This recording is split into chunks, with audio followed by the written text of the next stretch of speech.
buy from you. Okay, great. So let's go ahead and call this meeting to order. Thank you everyone who is being a little flexible. I know we're all learning how to do these new committees on video, and I'm sure HHS had a very full agenda, so they ran a little late. So let's go ahead and get started with a roll call. Let's just go through everyone's names since how we're remote. Okay, that's me, right? Yep. Okay. Salmon. Here.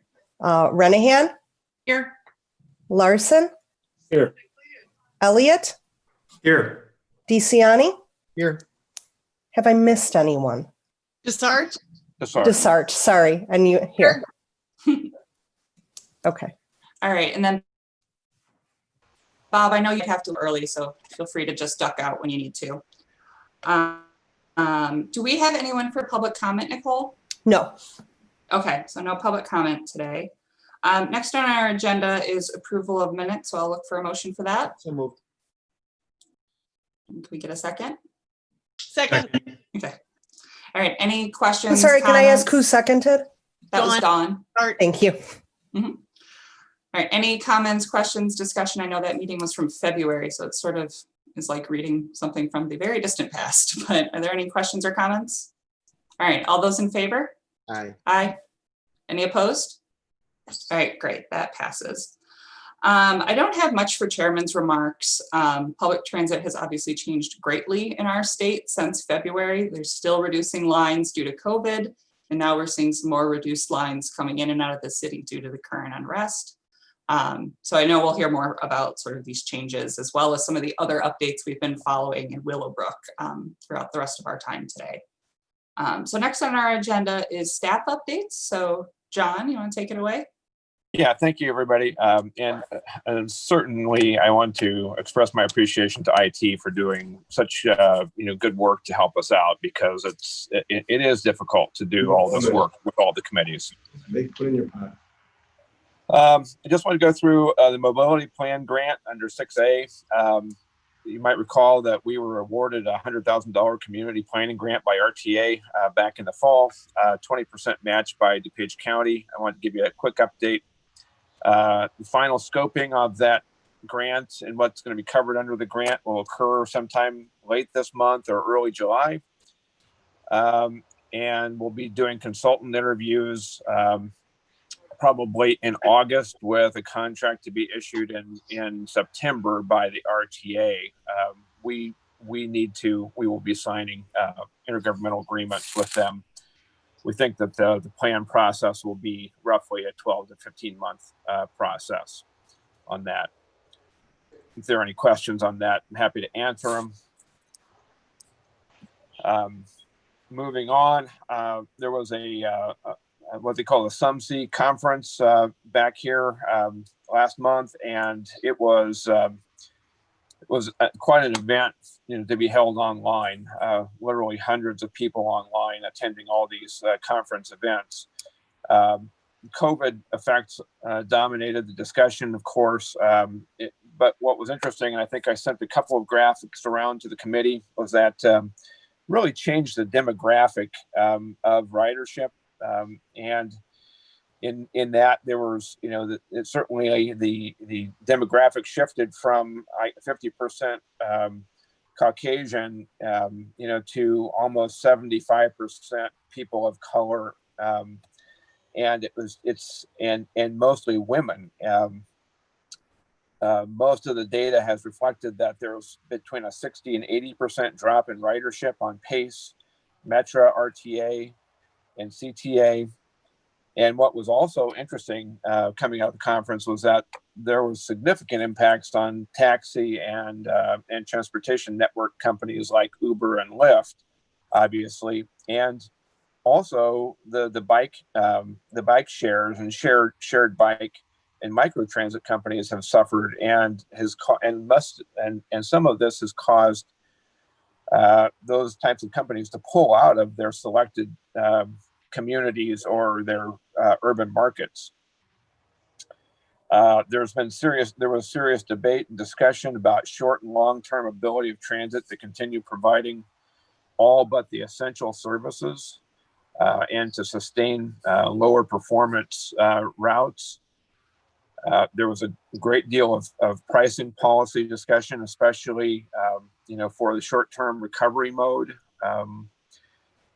And there was also a really good session on and presentation on FTA grant programs, new grant programs to replace what used to be called the MOD sandbox programs.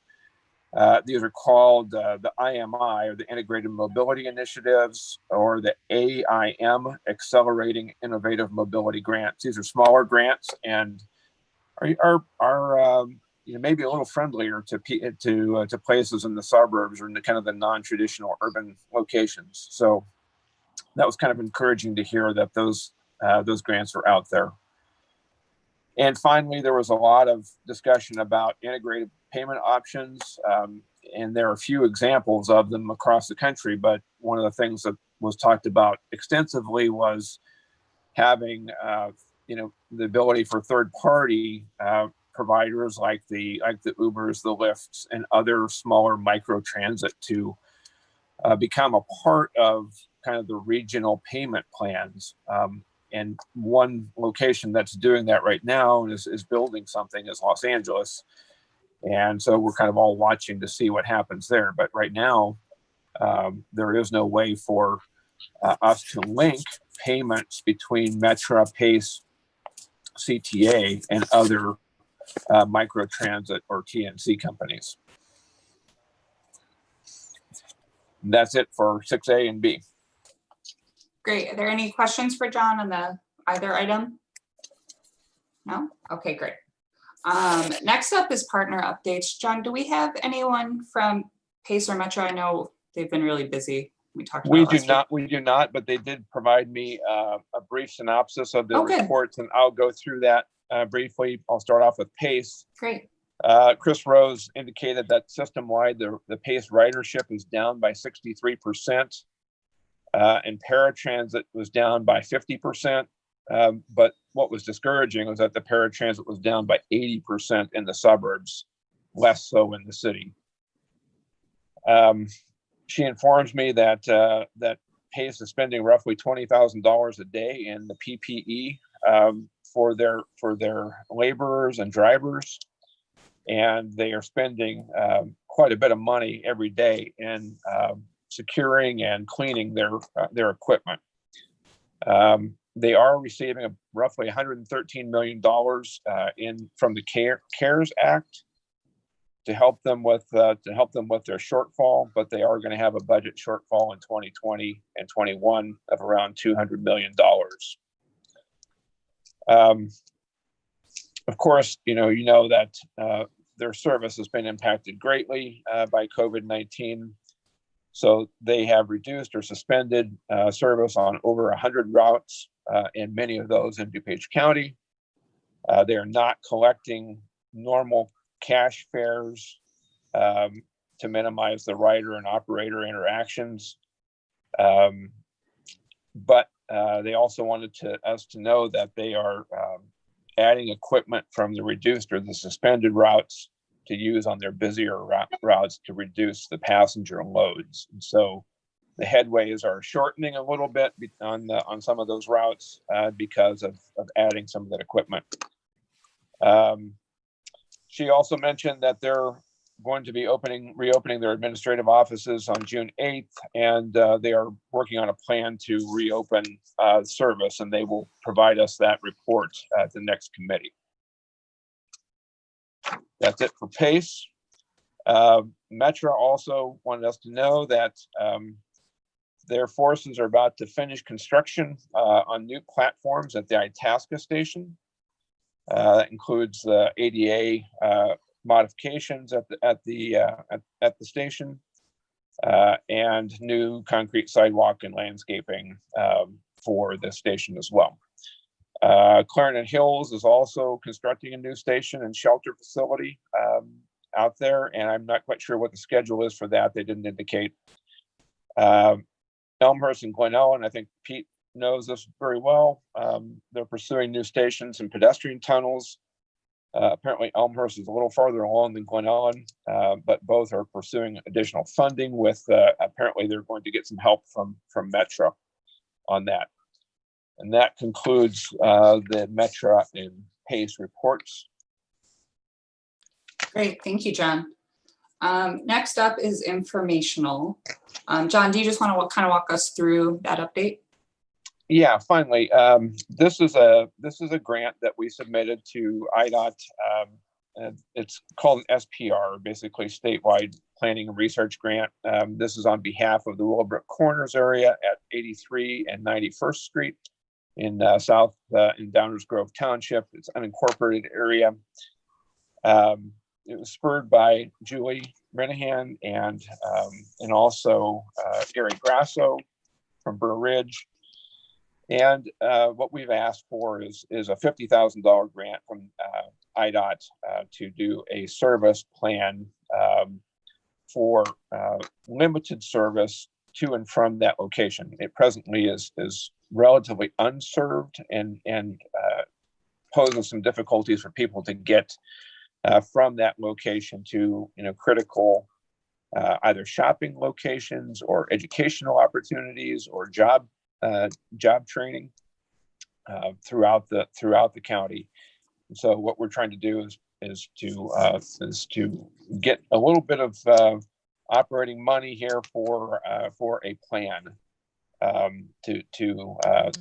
that would be put into place, and that plan will include all sorts of different things, including who will be providing the service, how we'll sustain that service, what are the stops, and what are the targets and objectives that the people of that neighborhood want us to meet. So we asked for the $50,000, and there is no local match on that because that is classified by Department of Commerce and Economic Opportunities as a disadvantaged community, and so that DCEO will provide the match on that if we are awarded. And apparently the state is in the process of reviewing the grants and should announce by July 1st. And so hopefully I'll be able to provide you with good news. If we cannot get good news, then I think Mrs. Renahan and I were talking a little bit about contingency plans, about what we can do for that neighborhood, and maybe she can talk a little bit more about her thoughts. Let me know. Yep. Taking a picture. Mrs. Chairman, Ms. Chairman. Yeah, so I'd just like to thank everybody for any support on this grant proposal. I mean, I hope we get it, but as John said, it's a competitive process. So we might be looking to, all kinds of partners. So, Mary Keating, anybody, if you've got some great ideas, we're looking. I mean, as I've said many times, are one of the lowest income census tracts in our county. It is largely a Black community. And, as I was saying to John yesterday, I'm surprised that we haven't hit here earlier as a DuPage County effort, because these people really can use help. And I think transit would be one really substantial way we can make an impact. So hopeful, we'll see. Thanks, John. Thank you. Great. Thank you, John. Thank you, Julie, for your advocacy on this. It's very exciting. Next up is old business. Does anybody have any old business? All right, seeing none. Anybody have any new business? No? Okay.